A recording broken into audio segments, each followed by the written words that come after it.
नमस्कार दोस्तों, बहुत बहुत स्वागत है आपका हमारे YouTube चैनल एपी एजुकेशन अड्डा में। दोस्तों, आज हम अपने रेलवे स्टैटिक जीके की सीरीज को आगे बढ़ाते हुए रेलवे स्टैटिक जीके का अगला पार्ट आपके समक्ष प्रस्तुत कर रहे हैं। दोस्तों, इस वीडियो में टीसीएस द्वारा जो भी स्टैटिक जीके से सवाल पूछे गए हैं उनको हमने रखा है और ये ग्रुप डी और एनटीपीसी जैसे एग्जाम्स के लिए बहुत ज़्यादा इम्पोर्टेंट वीडियो होने वाला है। आगे बढ़ते हैं दोस्तों, समय न व्यर्थ करते हुए आगे बढ़ते हैं दोस्तों, अपने इसी क्रम में देखते हैं आगे। दोस्तों, इस वीडियो में हमने रेलवे स्टैटिक जीके से संबंधित महत्वपूर्ण प्रश्नों को लिया है। वे सभी SSC, UPSC, MPPCS, MPPSC, BPSC, railway, SI जैसी महत्वपूर्ण परीक्षाओं में पूछे जाने वाले सवाल हैं सारे। और संभावित जो भी एग्जाम्स होने वाले हैं उन सभी में पूछे जाने की उम्मीद के साथ हमने इन प्रश्नों को रखा है। आगे बढ़ते हैं दोस्तों, अपने इसी क्रम में पहले सवाल की तरफ बढ़ते हैं। ओलंपिक के लिए क्वालिफाई करने वाली पहली भारतीय जिम्नास्ट कौन है? कर्णम मल्लेश्वरी, पीटी उषा, दीपा कर्माकर, गीता फोगाट। तो दोस्तों, ओलंपिक के लिए क्वालिफाई करने वाली पहली भारतीय जिम्नास्ट महिला हैं दीपा कर्माकर। दोस्तों, दीपा कर्माकर ने 2016 में ग्रीष्मकालीन ओलंपिक में भारत का प्रतिनिधित्व किया था। इन्हें दोस्तों गोल्डन गर्ल के नाम से भी जाना जाता है। भारतीय जिम्नास्ट महिला हैं, इन्हें गोल्डन गर्ल के नाम से भी जाना जाता है। दोस्तों, कर्णम मल्लेश्वरी भारत के लिए सबसे पहले जो पदक जीता था, कर्णम मल्लेश्वरी ने जीता था। इसके अलावा दोस्तों, पीटी उषा, मुख्य रूप से केरल राज्य की रहने वाली पीटी उषा भारतीय ट्रैक या फील्ड की रानी के नाम से इनको जाना जाता है। पीटी उषा को 1984 में अर्जुन पुरस्कार से सम्मानित किया जा चुका है। वहीं अगर देखा जाए दोस्तों, गीता फोगाट एक भारतीय महिला फ्री स्टाइल पहलवान हैं जिन्होंने पहली बार भारत के लिए राष्ट्रमंडल खेलों में स्वर्ण पदक जीता था। इन्हें कुश्ती में अर्जुन पुरस्कार से सम्मानित किया गया था। आगे बढ़ते हैं दोस्तों, अगले सवाल की तरफ। निम्नलिखित देशों में से कौन सा एक म्यांमार के साथ स्थल सीमा साझा नहीं करता है? Bangladesh, Bharat, Cambodia, Laos. तो दोस्तों, जो म्यांमार है, म्यांमार कंबोडिया के साथ सीमा साझा नहीं करता है। म्यांमार दोस्तों बांग्लादेश, थाईलैंड, चीन, लाओस और भारत इन तीनों के साथ सीमा साझा करता है, लेकिन कंबोडिया के साथ सीमा साझा नहीं करता है। दोस्तों, आगे बढ़ते हैं दोस्तों, अगले बढ़ते हैं दोस्तों आज के अगले सवाल की तरफ और देखते हैं अगला सवाल आपकी स्क्रीन पर। भारतीय राष्ट्रीय कांग्रेस की स्थापना किस शहर में हुई थी? राजकोट, मुंबई, मद्रास, कोलकाता। तो दोस्तों, भारतीय राष्ट्रीय कांग्रेस की स्थापना 28 दिसंबर 1885 को एओ ह्यूम द्वारा मुंबई में हुई थी। मुंबई में दोस्तों भारतीय राष्ट्रीय कांग्रेस की स्थापना हुई थी 1885 में। आगे बढ़ते हैं अगले सवाल की तरफ और देखते हैं अगला सवाल आपकी स्क्रीन पर। विश्व में सबसे बड़ा पेयजल जलाशय कहाँ स्थित है? सऊदी अरब, चीन, रूस, संयुक्त राज्य अमेरिका। दोस्तों, सऊदी अरब की राजधानी रियाद है और विश्व का सबसे बड़ा पेयजल जलाशय भी हमारा सऊदी अरब में है। वहीं अगर देखा जाए चीन की राजधानी दोस्तों बीजिंग है और यहाँ के राष्ट्रपति शी जिनपिंग है। रूस रूस की राजधानी दोस्तों मॉस्को है, यहाँ के राष्ट्रपति व्लादिमीर पुतिन और यहाँ के मुख्य प्रधानमंत्री हैं मिखाइल मिशुस्टिन। संयुक्त राज्य अमेरिका, राजधानी वाशिंगटन डीसी व यहाँ के राष्ट्रपति हैं जॉय बाइडन। अभी हाल ही में जॉय बाइडन ने डोनाल्ड ट्रंप को हराया था और अब जो वर्तमान में अमेरिका के राष्ट्रपति हैं जॉय बाइडन हैं। दोस्तों, आगे बढ़ते हैं दोस्तों अपने अगले सवाल की तरफ। भारत में पारंपरिक खेल इक्शुक नार किस राज्य से संबंधित है? नागालैंड, मिजोरम, मणिपुर, मेघालय। तो दोस्तों, जो इक्शुक नार पारंपरिक खेल है ये मेघालय राज्य से संबंधित है। अगर देखा जाए इसका जवाब हो जाएगा आपका मेघालय, लेकिन नागालैंड में दोस्तों हॉर्नबिल महोत्सव बड़ी धूमधाम से मनाया जाता है। और जो इनबुआन एक पारंपरिक खेल है ये मिजोरम का है। वहीं अगर मणिपुर का पारंपरिक खेल देखा जाए तो ये मणिपुरी पोलो है। मणिपुरी पोलो में मणिपुर में खेला जाने वाला एक पारंपरिक। आगे बढ़ते हैं दोस्तों अगले सवाल की तरफ और देखते हैं अगला सवाल आपके स्क्रीन पर। वाई आई एम हिंदू पुस्तक के लेखक कौन है? अमिश त्रिपाठी, दरजोई दत्ता, चेतन भगत, शशि थरूर। दोस्तों, वाई आई एम हिंदू के लेखक हैं हमारे शशि थरूर वहीं अगर देखा जाए अमीश त्रिपाठी की एक महत्वपूर्ण पुस्तक है जिसका नाम है legend of Suheldev. Legend of Suheldev Amish Tripathi की बुक है। वहीं अगर देखा जाए दर्जोय दत्ता के लिए तो our impossible love Durjoy Datta की एक किताब है।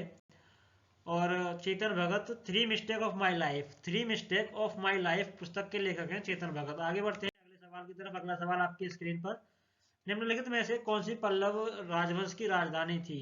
तो दोस्तों पल्लव राजवंश की राजधानी तंजावुर, विशाखापट्टनम, कांचीपुरम, मदुरई। दोस्तों पल्लव राजवंश की राजधानी कांचीपुरम थी। इसका सही जवाब हो जाएगा ऑप्शन नंबर 3। दोस्तों इनमें से किसी भी सवाल का आपको अगर जवाब पता है तो वीडियो को पॉज करके आप उसका जवाब हमारे कमेंट बॉक्स में हमें दे सकते हैं। दोस्तों आगे बढ़ते हैं अगले सवाल की तरफ और अगला सवाल आपके स्क्रीन पर, निम्नलिखित में से कौन सा जानवर स्तनपायी है? बुलफ्रॉग, कछुआ, वेल, एनेलिडा। तो दोस्तों स्तनपायी जानवरों की श्रेणी में इनमें से एक ही आंसर आपका सही होगा, वो होगा वेल। इसमें हमने ऑप्शन गलत लगा दिया है दोस्तों, इसका सही जवाब होगा हमारा वेल। दोस्तों माफी चाहते हैं इस असुविधा के लिए, लेकिन इसका सही जवाब वेल है और इसका जो ऑप्शन हमने टिक किया है वो एनेलिडा पर कर दिया है गलती से। आगे बढ़ते हैं दोस्तों अगले सवाल की तरफ। ग्रेट मेड रिवर किस देश में स्थित है? लीबिया, केन्या, मिस्र, इथोपिया। दोस्तों ग्रेट मेड रिवर मिस्र में स्थित है और मिस्र की राजधानी दोस्तों हो जाएगी आपकी काहिरा। इसके अलावा दोस्तों लीबिया की राजधानी ट्राइपोली। अगला केन्या की राजधानी नैरोबी और इथोपिया की राजधानी दोस्तों अदीस अबाबा हो जाएगी।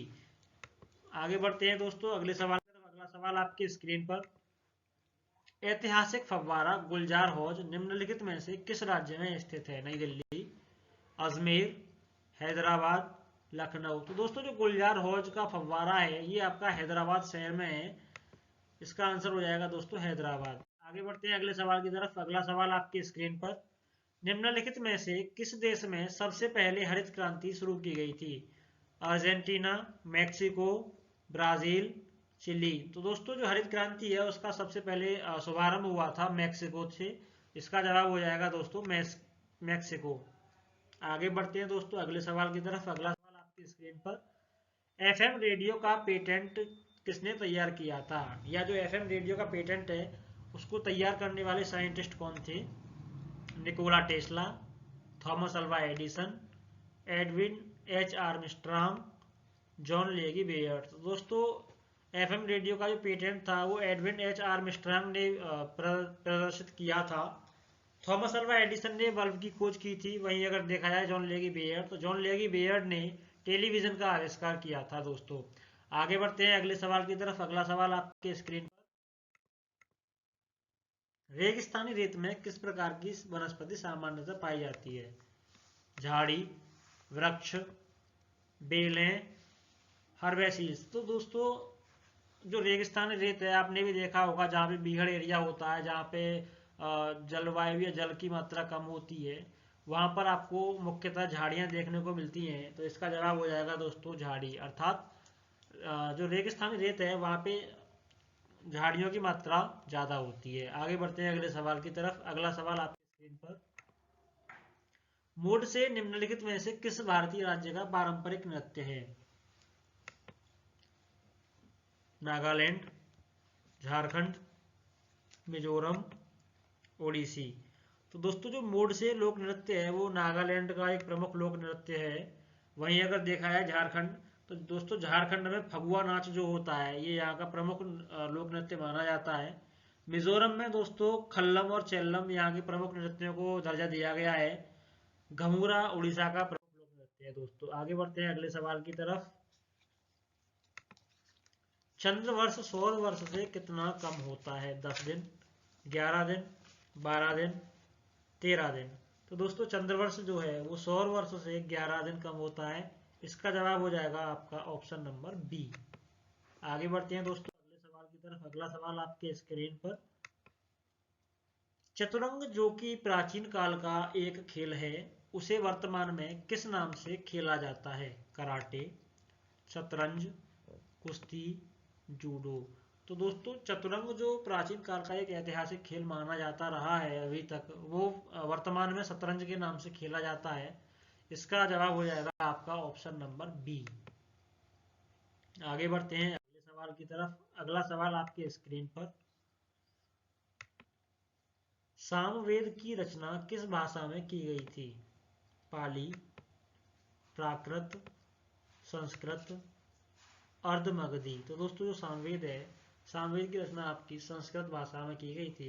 इसका जवाब हो जाएगा आपका option number B, sorry sir, option number C. चलिए बढ़ते हैं दोस्तों आज के अगले सवाल की तरफ। बाबर ने किस युद्ध के बाद कलंदर की उपाधि धारण की? सर ए पुल के युद्ध में, पानीपत के प्रथम युद्ध में, चौसा के युद्ध में, घाघरा के युद्ध में। तो दोस्तों कलंदर की उपाधि बाबर ने पानीपत के प्रथम युद्ध में धारण की थी, जब इसने पानीपत के प्रथम युद्ध में इब्राहिम लोदी को हरा दिया था। उस विजय के उपरांत इसने कलंदर की उपाधि धारण की। वहीं दोस्तों सर ए पुल के युद्ध में, सर ए पुल का युद्ध बाबर और शैबानी खां के मध्य हुआ था। इस युद्ध में बाबर की पराजय हुई थी और शैबानी खां को विजय प्राप्त हुई थी। चौसा का युद्ध दोस्तों हुमायूं और शेरशाह सूरी के मध्य हुआ था। इस युद्ध में शेरशाह सूरी की जीत हुई थी और हुमायूं की हार हुई थी। घाघरा का युद्ध दोस्तों, घाघरा का युद्ध बाबर और अफगानों के मध्य हुआ था, जिस युद्ध में अफगानों का नेतृत्व इब्राहिम लोदी के चाचा महमूद लोदी ने किया था। आगे बढ़ते हैं दोस्तों आज के अगले सवाल की तरफ। बढ़ते हैं दोस्तों आज के अगले सवाल की तरफ। अगला सवाल आपके स्क्रीन पर। शाहरुख नामक चांदी का सिक्का किसने चलाया था? इब्राहिम लोदी ने, खिज्र खान ने, कुतुबुद्दीन ऐबक ने, जहीरुद्दीन मोहम्मद बाबर ने। तो दोस्तों शाहरुख नामक चांदी का सिक्का था, उसका प्रचलन भारत में जहीरुद्दीन मोहम्मद बाबर ने किया था। वहीं अगर देखा जाए इब्राहिम लोदी, इब्राहिम लोदी दोस्तों भारत में लोदी वंश के संस्थापक थे। खिज्र खान, खिज्र खान दोस्तों भारत में सैयद वंश का संस्थापक इनको माना जाता है। अगर देखा जाए कुतुबुद्दीन ऐबक को, तो कुतुबुद्दीन ऐबक ने दोस्तों भारत में गुलाम या मामलुक वंश की स्थापना की थी। आगे बढ़ते हैं दोस्तों अगले सवाल की तरफ। अगला सवाल आपकी स्क्रीन पर आ चुका है। जुलू जनजाति मुख्यतः किस देश में निवास करती है? अफगानिस्तान में, श्रीलंका में, दक्षिण अफ्रीका में, इंग्लैंड में। तो दोस्तों जुलू जनजाति मुख्य रूप से दक्षिण अफ्रीका में निवास करती है। ये सवाल दोस्तों 16 जनवरी 2020 को रेलवे एनटीपीसी की सेकंड शिफ्ट में पूछा गया था। वहीं अगर देखा है अफगानिस्तान, तो अफगानिस्तान में दोस्तों पश्तून नामक जनजाति मुख्य रूप से निवास करती है और ये बहुतायत में पाई जाती है अफगानिस्तान में। श्रीलंका में दोस्तों वेद्दा नामक जनजाति निवास करती है और श्रीलंका की महत्वपूर्ण और जानी मानी जनजातियों में से एक है वेद्दा। इंग्लैंड में दोस्तों कोई भी जनजातीय समुदाय नहीं है। अपनी वीडियो को यहीं पे खत्म करते हैं दोस्तों। आपको हमारे द्वारा दी गई जानकारी पसंद आई तो हमारे चैनल को लाइक करें, शेयर करें, सब्सक्राइब करें। धन्यवाद दोस्तों हमारे साथ अंत तक बने रहने के लिए। उम्मीद करते हैं आपको हमारे द्वारा दी गई जानकारी पसंद आई होगी। अगर आपको हमारे द्वारा दी गई जानकारी पसंद आई है तो कमेंट बॉक्स में अपना जो भी प्रतिक्रिया हो हम तक पहुंचाएं और हमारे चैनल को like, share, comment and subscribe करना ना भूलें। नमस्कार।